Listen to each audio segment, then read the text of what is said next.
Erectile dysfunction. Hello दोस्तों, इस video में हम बात करेंगे इरेक्टाइल डिसफंक्शन के बारे में। इरेक्टाइल डिसफंक्शन के बारे में जानने से पहले हमें इरेक्शन के बारे में जानना पड़ेगा। तो देखो, होता क्या है कि जो मेल्स होते हैं, मेल्स के अंदर जो पेनिस होता है, नॉर्मली अगर हम नॉर्मल बात करें तो नॉर्मली जो मेल का जो रिप्रोडक्टिव सिस्टम होता है, यानी कि जिसके अंदर पेनिस और टेस्टिस आते हैं, ठीक है। तो देखो, जो मेल का पेनिस होता है वो नॉर्मली नॉन इरेक्ट होता है, नॉर्मल कंडीशन में नॉन इरेक्ट होता है। और ड्यूरिंग सेक्सुअल कंडीशन, जब भी मेल पार्टनर इन्वॉल्व होता है सेक्सुअल एक्टिविटी में, तो यही पेनिस क्या हो जाता है, इरेक्ट हो जाता है। आप देख सकते हैं कि यहाँ पे जो पेनिस है नॉन इरेक्ट है और यहाँ पे पेनिस क्या है, इरेक्ट हो जाता है। इरेक्ट का मतलब उसका साइज इंक्रीज हो जाता है और स्टिफनेस बढ़ जाती है, ठीक है, क्योंकि ब्लड फ्लो हो जाता है पूरे इस वाले एरिया में, मसल्स के अंदर ब्लड फ्लो हो जाता है, जिसकी वजह से स्टिफनेस बढ़ जाती है, ठीक है। तो इसी को हम बोलते हैं इरेक्शन। इसको क्या बोलते हैं हम, इरेक्शन, ठीक है। किसी भी मेल को अगर सेक्सुअल एक्टिविटी में इन्वॉल्व होना है तो भाई ये इरेक्शन होना चाहिए मेल के अंदर, ठीक। अब बात करते हैं इरेक्टाइल डिसफंक्शन के बारे में, ठीक है। अब कुछ केसेस में क्या होता है कि मेल के अंदर ये प्रोसेस नहीं हो पाता, ठीक है, यानी कि मेल का जो पेनिस है वो इरेक्ट नहीं हो पाता ड्यूरिंग सेक्सुअल एक्टिविटी, मेल का पेनिस इरेक्ट नहीं हो पाता, ठीक है। तो उसको हम बोलते हैं इरेक्टाइल डिसफंक्शन। अब डेफिनेशन देख लेते हैं, इसकी डेफिनेशन क्या है।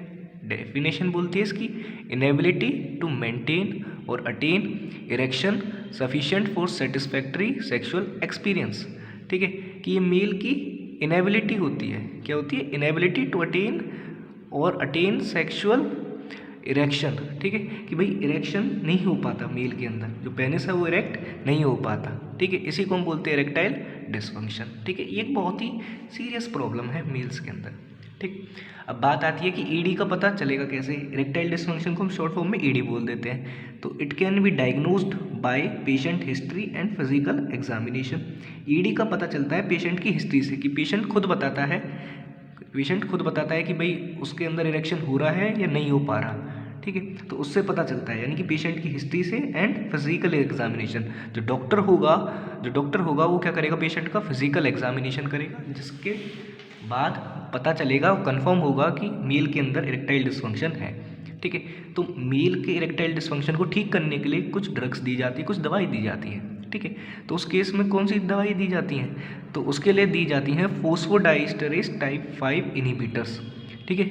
ये एक कैटेगरी है जो कि इरेक्टाइल डिसफंक्शन को ट्रीट करने के लिए यूज़ होती है, फोस्फोडाइस्टरेज टाइप 5 इनहिबिटर्स, ठीक है, are most effective oral drugs used, ठीक है। इनके अंदर ड्रग्स आती है हमारी सिल्डेनाफिल और तडायलफिल, ठीक।